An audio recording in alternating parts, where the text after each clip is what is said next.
the problem. And it may be that the Lord will look upon mine affliction, and that the Lord will requite me good for this cursing this day. You say, well, maybe God will have mercy on me for this.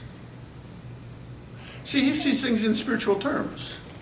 Abishai sees things in natural terms. This man is cursing us, let's go cut his head off. And David's looking at it in spiritual terms. It's like, well, but this guy's doing what God's calling him to do.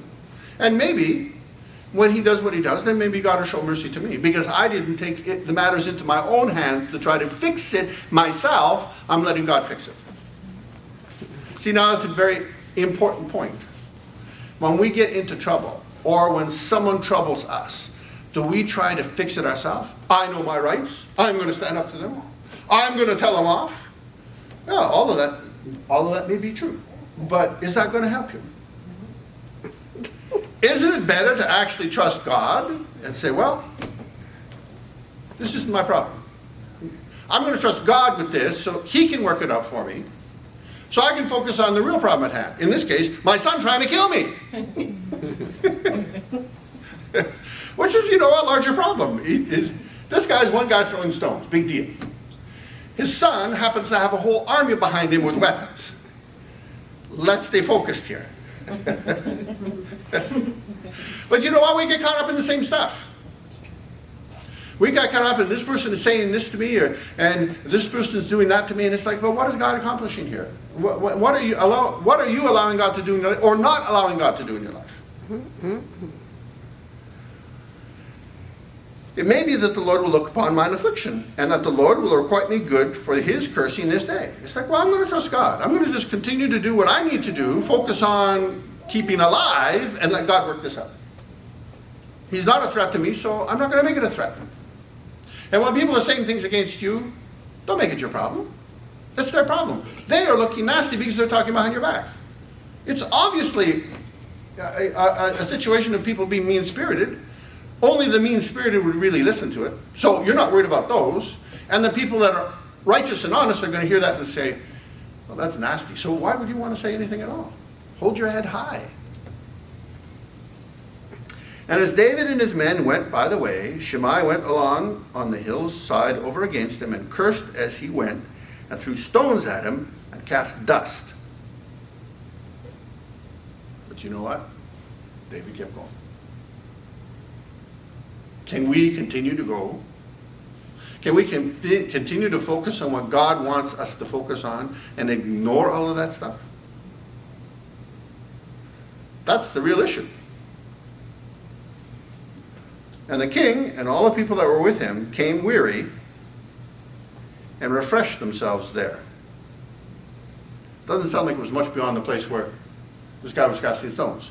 They got to where he did, and he refreshed himself. How did he do that? He didn't refresh himself because he was looking at the situation.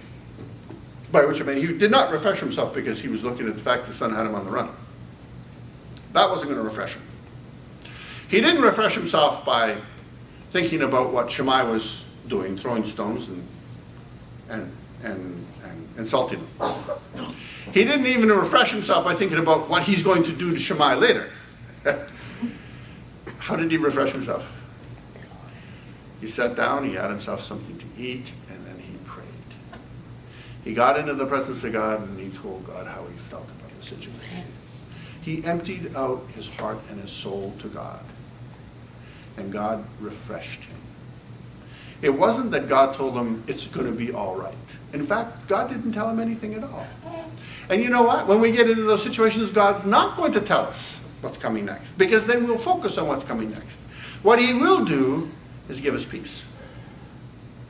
He'll give us peace about the situation, even though it's a messy situation, even though we don't know how it's going to turn out, even though we might not get what we want the way we want it. He gives us peace. Why? Because when we plug into him, he takes us to that place. He gives us the peace that passes understanding. Perfect peace it talks about. He gives us joy unspeakable. He gives us peace and he gives us joy. And so we might not know what's coming next, then it really doesn't matter. Why? Because we are in the presence of Jesus. And it's the only thing that's going to give us peace and joy. talking about what we're going to do to someone or not do to someone, talking about how much better we are, talking about, oh, it doesn't matter, all that's not going to cut it. It's not going to cut it.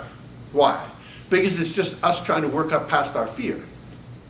But when we go into the presence of God and we tell him how we feel, he can minister to us and say, it will be all right.